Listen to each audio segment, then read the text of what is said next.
1991 नंतर भारतामध्ये वाहू लागलेलं उदारीकरणाचं वारं आणि या उदारीकरणाच्या मागे असलेली प्रेरणा म्हणजे माननीय डॉक्टर मनमोहन सिंग यांच्याविषयी आज आपण चर्चा करणार आहोत. अर्थशास्त्रज्ञ ते राजकारणी हा प्रवास आणि मुळामध्ये त्यांच्यामध्ये असलेला अर्थशास्त्रज्ञ भारताचे 13वे पंतप्रधान 2004 ते 2014 असे सलग 10 वर्ष आणि माननीय माजी पंतप्रधान जवाहरलाल नेहरू यांच्यानंतर सलग 10 वर्ष राहिलेले पंतप्रधान असे आपले माननीय मनमोहन सिंग या सर्वांविषयीची आपण चर्चा करणार आहोत. 1991 दरम्यान नेमकी आर्थिक परिस्थिती होती काय आणि डॉक्टर मनमोहन सिंग, नरसिंह राव साहेब हे सर्वजण या परिस्थितीला कसे सामोरे गेले आणि एकंदरीतच त्या संदर्भातला इतिहास अगदी सोप्या शब्दामध्ये जाणून घेण्याचा आज आपण प्रयत्न करणार आहोत. नमस्कार, मी अरुणराज जाधव बोलबिडूवरती तुम्हा सर्वांचं अगदी मनापासून स्वागत करतो. तर बघा, मनमोहन सिंग जे आहेत हे सुरुवातीला प्रोफेसर होते. नंतरच्या काळामध्ये ते RBIचे गव्हर्नर देखील झाले आणि आपल्या नियोजन मंडळावरती देखील ते होते. व्ही सिंग जे आहेत यांच्या कार्यकाळामध्ये ते इकॉनॉमिक अफेअर्स याचे ॲडवायझर देखील होते आणि 1991च्या सुरुवातीच्या टप्प्यामध्ये युनिव्हर्सिटी ग्रांट्स कमिशन जे आहे याचे ते चेअरमन देखील होते. आणि याच काळामध्ये भारतामधली परिस्थिती जी अर्थव्यवस्थेच्या आघाडीवरती होती, अर्थकारणाच्या आघाडीवरती होती, ती विस्कटायला लागली होती. भारताजवळ पुढचे 2 आठवडे पुरेल इतकाच फक्त डॉलर शिल्लक होता आणि या सर्व परिस्थितीमध्ये माननीय पंतप्रधान नरसिंहराव जे होते त्यांच्यापर्यंत जी परिस्थिती पोहोचली, जे ब्रीफ पोहोचलं, त्यांनी ज्यावेळेस विचारलं की खरंच इतकी गंभीर परिस्थिती आहे का? तर त्यांच्यासमोर उपस्थित असलेल्या अधिकाऱ्यांनी असं सांगितलं की सर, याच्याहून गंभीर परिस्थिती सध्या आपल्या इथं आहे. मग लगेच माननीय नरसिंहराव यांनी आपले मनमोहन सिंग जे आहेत यांना अर्थमंत्री करायचं असं ठरवलं आणि मनमोहन सिंग यांनी देखील त्याला होकार दर्शवला आणि तिथून पुढे जो काही घडला हा इतिहास आहे आणि ते तुम्ही आम्ही सर्वजण जाणतोच. तर एक्झॅक्टली परिस्थिती काय होती? भारतामधलं करंट अकाउंट डेफिसिट जे आहे, ज्याला चालू खात्यावरची तूट जी म्हणतो, ती जवळपास 3.5% पर्यंत आली होती. आपल्या इथला व्यापार तोल, व्यवहार तोल हे सर्व काही क्रायसिसमध्ये होतं. आपल्या जवळ पुढचे 2 आठवडे पुरेल इतकाच डॉलर शिल्लक होता. मग हा डॉलर लागतो कशाला? तर औद्योगिक क्रांती जी आहे सर्व काही घडत होती आपल्या इथं आणि जर का उद्योगधंदे सुरू ठेवायचे असतील तर क्रूड ऑइल लागतं बघा. क्रूड ऑइलसाठी आपण बाहेरच्या देशांवरती अवलंबून आहोत आणि हे क्रूड ऑइल खरेदी करताना आपल्याला खूप सारा डॉलर त्यांना द्यावा लागतो. त्याच्यामुळं आपल्या जवळचे डॉलर जे आहेत हे प्रचंड प्रमाणात खर्च होत होते. याच काळामध्ये इराण इराक यांचंही युद्ध सुरू होतं आणि ही सर्व परिस्थिती जी आहे ही लोकांना भारतातून त्यांचे पैसे काढून घेण्यासाठी पोषक होती. कारण की कुणालाही त्यांचे पैसे जे आहेत हे सुरक्षित ठेवावे असं वाटतं. त्याच्यामुळं जे आपले लोक बाहेरच्या देशामध्ये आहेत, ज्यांनी भारतात गुंतवणूक केलेली होती त्यांनीही आणि जे परदेशी लोक ज्यांनी भारतामध्ये गुंतवणूक केली होती, त्या सर्वांनी त्यांचे पैसे जे डॉलर स्वरूपातले होते ते काढून घ्यायला सुरुवात केली. मग मनमोहन सिंग जे होते यांना नेमकी हीच परिस्थिती बदलायची होती. मग त्यांनी काय केलं ह्या सर्व परिस्थितीला तोंड देण्यासाठी आणि ह्या परिस्थितीतून नेमकं बाहेर कसं काढलं हे समजून घेताना आपण करंट अकाउंट डेफिसिट म्हणजे चालू खात्यावरची तूट म्हणजे काय हे समजून घेण्याचा प्रयत्न करूयात आणि व्यापार तोल, व्यवहार तोल वगैरे ज्या आहेत ह्या गोष्टी ह्याही सोप्या शब्दांमध्ये समजून घेण्याचा प्रयत्न करूयात. तर बघा, ज्यावेळेस आपण चालू खात्यावरची तूट जेव्हा म्हणतो, चालू खातं म्हणल्यानंतर ते शॉर्ट टर्मसाठीच असतं. मग ह्या शॉर्ट टर्म म्हणजे थोड्या कालावधीसाठी, जे 1 वर्षापेक्षा कमी कालावधीसाठी असेल ते. मग ह्याच्यामध्ये येतं काय? तर तुमचा बॅलन्स ऑफ ट्रेड जो व्यापार आहे तो. मग व्यापारामधली तूट, निर्यात किती आहे आणि आयात किती आहे या दोघांमधला फरक त्याच्यामध्ये येतो. अधिक तुमच्या देशामध्ये जे काही बाहेरच्या देशातून आपले नागरिक पैसे पाठवत असतील ते किंवा आपल्या देशात असलेले बाहेरच्या देशातले नागरिक त्यांच्या देशात पाठवत असलेले पैसे ह्या दोघांमधला फरक जो आहे तो चालू खात्यावरच्या तूटमध्ये येत असतो. पण भारत जो आहे चालू खात्यावरती म्हणजे करंट अकाउंट डेफिसिटसाठीचा आपलं डॉलर जो आहे तो सर्वात जास्त खर्च होत होता आणि आपल्यापाशी येणाऱ्या डॉलरचा ओघ जो आहे तो फार कमी होता. त्याच्यामुळे ही चालू खात्यावरची तूट जी आहे ही सतत आणि सतत ऋणात्मकच होती.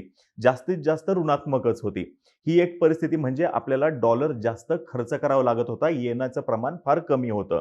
म्हणजे थोडक्यात अंथरूण जे आहे ते छोटं होतं आणि पाय मोठे होते अशी काहीतरी परिस्थिती. नंतर पुढचा जो आहे तो आहे बॅलन्स ऑफ पेमेंट. मग याचाही आपल्या इथं क्रायसिस होता. मग बॅलन्स ऑफ पेमेंट ज्यावेळेस आपण म्हणतो, तर त्याच्यामध्ये 2 गोष्टी येतात. आता बॅलन्स ऑफ पेमेंट हा तुमचा काय आहे? व्यवहार तोल आहे. व्यवहार काय आहे? दिलं आणि घेतलं हे किती येतंय ते. मग ह्याच्यामध्ये करंट आणि कॅपिटल ह्या दोघांची बेरीज होत होती.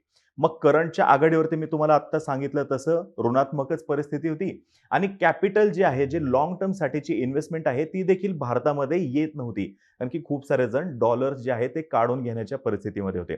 त्याच्यामुळं ही सर्व परिस्थिती जी आहे, ही आपल्या इथं जास्तीत जास्त अवघड परिस्थिती कशी होईल, आर्थिक आघाडीवरती या सर्वांसाठीची पोषक होती. आणि नेमकं या परिस्थितीमध्ये डॉक्टर मनमोहन सिंग जे आहेत, हे आपल्या देशासाठीचे अर्थमंत्री झाले. मग त्यांनी केलं काय? त्यांनी बघा सर्वात महत्त्वाचं आपल्या इथं उद्योगधंदे सुरू करण्यासाठी जे लायसन्स लागत होतं, ज्याला लायसन्स राज म्हणत होते, ते लायसन्स राज त्यांनी सर्वप्रथम बंद केलं. परत गव्हर्नमेंटचं अप्रूव्हल लागायचं जर का एखाद्याला कंपनीमध्ये फॉरेन टेक्नॉलॉजी यूज करायची असेल तर ते अप्रूव्हल घेणं देखील त्यांनी बंद केलं. जे आपल्या इथं सार्वजनिक उद्योग जे आहेत त्यांची जी काही एकाधिकारशाही होती ती एकाधिकारशाही त्यांनी बंद केली आणि मार्केट जास्तीत जास्त मुक्त करून जास्तीत जास्त स्पर्धात्मक कसं होईल त्याच्यावरती त्यांनी लक्ष केंद्रित केलं. आणि सगळ्यात महत्त्वाचं अगोदरची जे धोरण होतं, जर का सपोज एखाद्या कंपनीनं जे सर्टन व्हॅल्यू आहे ती एका व्हॅल्यूला सरपास करून जर का ती कंपनी त्याच्यापेक्षा वरती जर का जात असेल तर ती कंपनी लगेच गव्हर्नमेंटच्या स्कॅनर खाली येत होती. गव्हर्नमेंट लगेच त्याच्यावरती लक्ष द्यायला सुरुवात करायची. तर ते देखील त्यांनी बंद केलं आणि ह्या सर्वांची फळं आपल्याला नंतरच्या काळामध्ये दिसायला लागली. डॉक्टर मनमोहन सिंग यांचं जे पहिलं बजेट होतं अर्थमंत्री म्हणून, तर त्यांनी सर्वप्रथम त्याच्यामध्ये तूट कमी करण्याला प्राधान्य दिलं. म्हणजे आपला खर्च जो आहे, हा त्यांना खर्च आणि आपल्याकडे येणारं उत्पन्न ह्याचा ताळमेळ घालायचा होता. म्हणजे आयडियल परिस्थिती काय असते? आपलं उत्पन्न जास्त असलं पाहिजे आणि खर्च कमी असायला पाहिजे. ही आयडियल परिस्थिती, ही घरोघरी परिस्थिती आहे. पण त्यावेळेस देशातली परिस्थिती अशी होती, की आपला खर्च जास्त होता आणि उत्पन्न कमी होतं. मग त्यांनी हे करण्यासाठी काय केलं, तर सरकारी खर्चावरती बंधनं घातली. जे सार्वजनिक उद्योग आहेत त्याला डिसइन्व्हेस्टमेंट करायला त्यांनी सुरुवात केली. खत सबसिडी नावाची जी गोष्ट आहे ती देखील त्यांनी कमी केली. या संदर्भातला एक किस्सा देखील फार इंटरेस्टिंग आहे बघा. त्यांनी असं ठरवलं, की यार खत सबसिडी जी आहे ती कमी करायला पाहिजे आणि 40% जवळपास या खतांच्या किमतीमध्ये वाढ व्हायला पाहिजे. मग ह्याच्यावरती विरोधक तर विरोध करणारच होते, पण त्यांचे स्वपक्षीय जे आहेत ते देखील नाराज होते. ते देखील चिडले होते, की यार 40% कसं काय वाढवू शकता तुम्ही? मग हे प्रकरण गेलं त्यावेळेसचे पंतप्रधान माननीय नरसिंहराव साहेब यांच्याकडे. मग नरसिंहराव साहेबांना डॉक्टर मनमोहन सिंग यांनी समजून सांगितलं, की "सर हे करायलाच पाहिजे, त्याच्याशिवाय तर पर्याय नाहीये." मग त्यांना नरसिंहराव साहेब म्हणाले, "हे तुम्ही आपले जे लोक आहेत त्यांना समजून सांगण्याचा प्रयत्न करा." आणि त्यांच्यामध्ये नंतर चर्चा झाली, वादविवाद झाले असतील आणि ते 30% वरती फायनल झालं. पण याच्यासाठी देखील मनमोहन सिंग अगदी सहजपणे राजी झाले. चला 30% तर 30%. कारण की त्यांनी मुळामध्येच रक्कम जी आहे म्हणजे त्याच्यातली जी किंमत जी आहे ती जास्त वाढवून सांगितली होती. त्यांना अपेक्षितच होतं की 30% वाढवायचं. पण त्यांना वाटलं 30% सांगितलं तर 20% म्हणतील. म्हणून त्यांनी ऑलरेडी सांगतानाच जास्त सांगितलं होतं. हे एक झालं.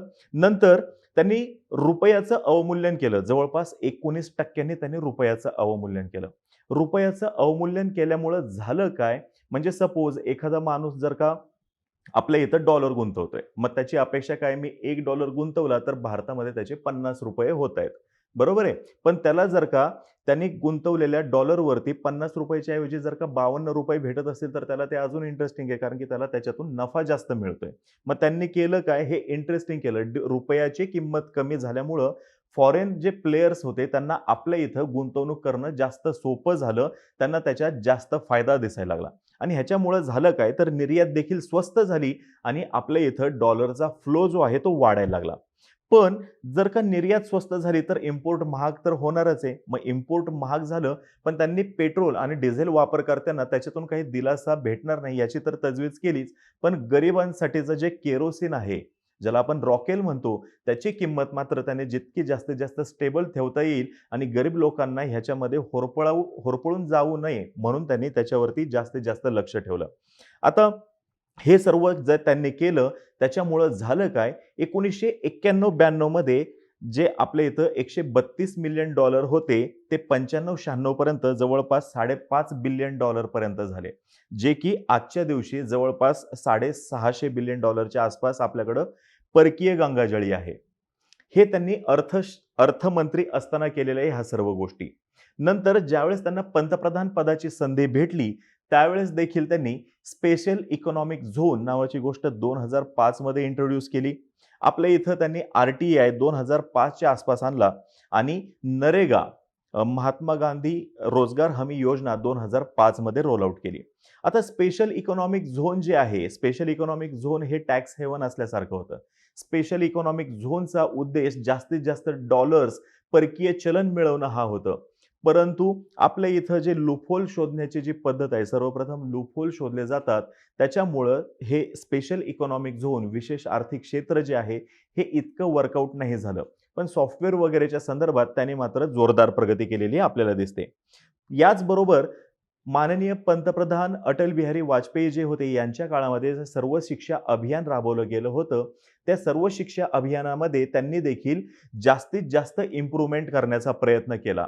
ज्याचा फायदा अल्टिमेटली आपल्याला आज दिसतोय. आपल्याकडे जो ह्युमन रिसोर्स आहे, त्या सर्वांची सुरुवात त्याची म्हणजे पायाभरणी जी आहे, ही जरी अटल बिहारी वाजपेयी साहेब यांच्या काळामध्ये झालेली असली, तरी देखील त्याच्यातल्या त्रुटी दूर करण्याचं काम मनमोहन सिंग सरकारच्या काळामध्ये झालं. 2008 मध्ये जगभर जो सबप्राईम क्रायसिस आला, त्या सबप्राईम क्रायसिसचे देखील आपल्या इथं सुरुवातीच्या काळामध्ये इतके धक्के जाणवले नाहीत. सबप्राईम क्रायसिस मी मागेही समजून सांगण्याचा प्रयत्न केला होता. आज परत एकदा त्याला रिपीट करतो. सबप्राईम क्रायसिस म्हणजे काय? हे घडलं कुठं? तर अमेरिकेमध्ये घडलं. आणि या सबप्राईम क्रायसिसमुळे लेहमन ब्रदर्स जे आहेत, त्यांनी दिवाळखोरी जाहीर केली. अमेरिकेमध्ये गृहकर्ज जे आहे ते अगदी स्वस्तामध्ये भेटत होतं. अगदी 0% व्याजदराने म्हटलं तरी देखील. आणि स्पर्धा होती बँकांमध्ये आणि त्यांनी जो गृहकर्ज घेणारा आहे त्याची परतफेडीची क्षमता आहे किंवा नाही हे न तपासता गृहकर्ज देण्यास सुरुवात केली होती. मग सपोज एका व्यक्तीने एक्स बँकेकडून जर का कर्ज घेतलं, म्हणजे घरासाठी घर घेतलं आणि थोड्या दिवसांनी जर का तो त्याचे हप्ते फेडू नाही शकला, तर बँकेने जप्ती आणल्यानंतर त्या व्यक्तीने दुसऱ्या बँकेकडून कर्ज घेऊन दुसरं घर विकत घेतलं. असं त्यांनी सर्वजण करत होते आणि झालं काय? बँकांकडे घरं जमा होत गेली, पण त्या घरांना नवीन खरेदीदार भेटला नाही, ज्याच्यामुळं बँकांचं भांडवल जे आहे ते अडकून पडलं आणि अल्टिमेटली ह्याचं रूपांतर सबप्राईम क्रायसिसमध्ये झालं आणि जगभर त्याचे शॉक्स जाणवले. म्हणजे एक उदाहरण खूप सुंदर आहे बघा ह्या संदर्भातलं. म्हणजे एक माणूस जर का बांधलेला असेल आणि तो जर का पडला, तर तो एकटा माणूसच पडतो. पण जर का तोच माणूस गर्दीमध्ये जर का असेल, त्याचा तोल गेला, तर तो आजूबाजूच्यांना देखील पाडतो. ग्लोबलायझेशनच्या, आर्थिक उदारीकरणाच्या जगामध्ये हे अगदी असंच झालं. जरी ते अमेरिकेत घडलेलं असलं, तरी देखील त्याचे परिणाम हे सर्व जगाला जाणवले, सर्व जगाला भोगावे लागले. परंतु आपल्या इथं इतके त्याचे शॉक्स नाही जाणवले. याचं कारण त्यावेळेसचे जे मनमोहन सिंग सरकार होतं, त्यांनी जवळपास 1,86,000 कोटीचं पॅकेज जे आहे ते जाहीर केलं उद्योगधंद्यांसाठी. मार्केटमध्ये डॉलरसाठी गडबड होणार नाही याची देखील त्यांनी काळजी घेतली. कारण की जसं 1991 दरम्यान झालं होतं, तसंच लोकांना स्वतःचे पैसे सुरक्षित ठेवायचे असतात. म्हणून लवकरात लवकर ते पैसे बाहेर काढून घेण्याचा प्रयत्न करतात. मग पैसे बाहेर काढून घेण्याची गती वाढते कधी? जर का त्यांना लवकर पटकन पैसे नाही भेटले, तरी मार्केटमध्ये सगळीकडे बातमी पसरते. कुठलीही बँकेसंदर्भातली एखादी जर का चुकीची बातमी समाज माध्यमात पसरली किंवा कुणापर्यंत जरी पसरली, तर त्या बँकेबाहेर रांग लागायला लागतात.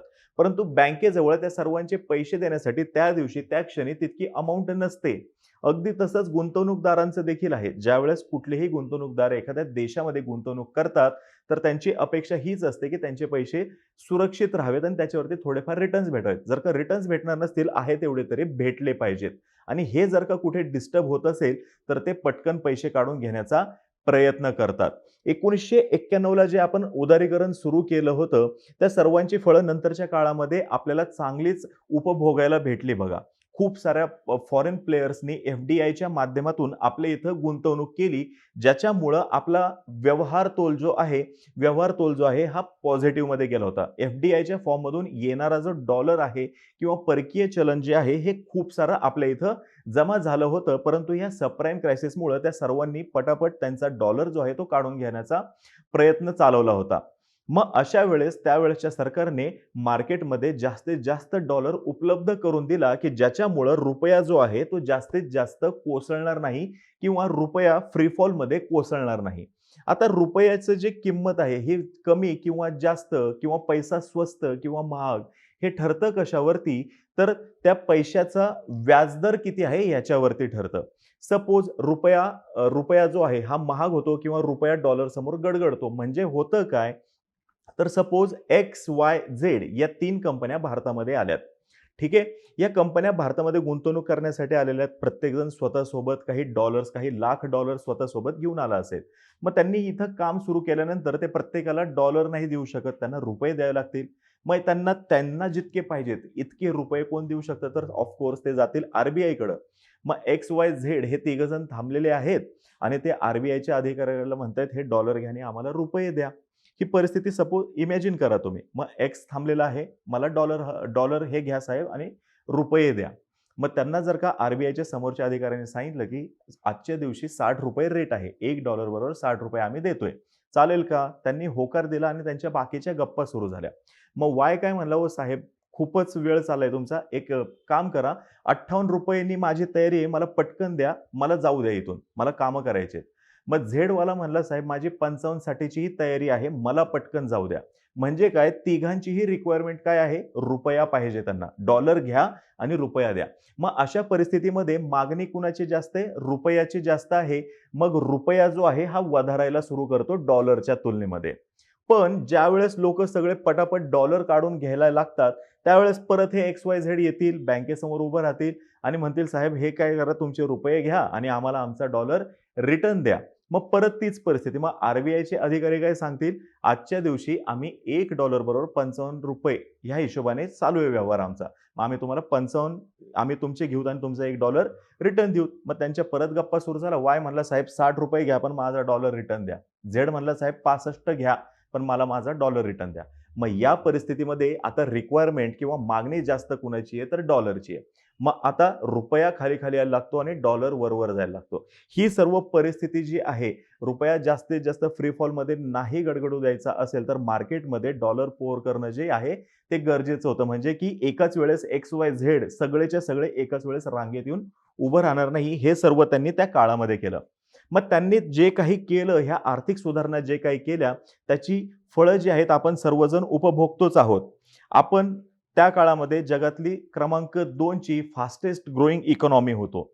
जवळपास 10% आसपास ग्रोथ रेट आपण नोंदवलेला आहे. आजच्या दिवशी जगात कुणाकडेही नसलेला तितका मोठा ह्युमन रिसोर्स जो आहे, तो आपल्या जवळ आहे. आपल्या इथलं गरिबीचं प्रमाण त्या काळामध्ये लक्षणीयरित्या कमी झालेलं होतं.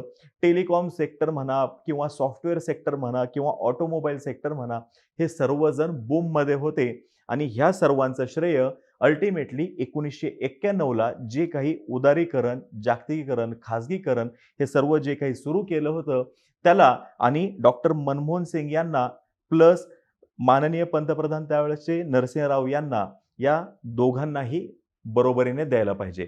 डॉक्टर मनमोहन सिंग हे जाहीररित्या सांगतात, की मी जे काही काम करू शकलो त्याच्यामध्ये पंतप्रधान महोदय नरसिंह राव यांचा वाटा फार मोठा आहे. ते जर का खंबीरपणे उभे राहिले नसते, तर मी इतकी सारी कामं आणि इतक्या वेगाने करू शकलो नसतो. तर ही सर्व स्टोरी होती त्यावेळेसची आणि आज आपल्या समोर जी आहे ती. तर तुम्हाला आमचा आजचा एपिसोड कसा वाटला हे नक्की सांगा. तुमच्या डोक्यामध्ये काही विषय असतील, तर ते देखील तुम्ही आम्हाला सांगा. आम्ही नक्कीच त्याच्यावरती चर्चा करण्याचा किंवा तुमच्या समोर त्या संबंधीची माहिती देण्याचा नक्कीच प्रयत्न करू. आमच्या या बोलभिडू या चॅनलला लाईक करा, शेअर करा आणि सबस्क्राईब करा. धन्यवाद.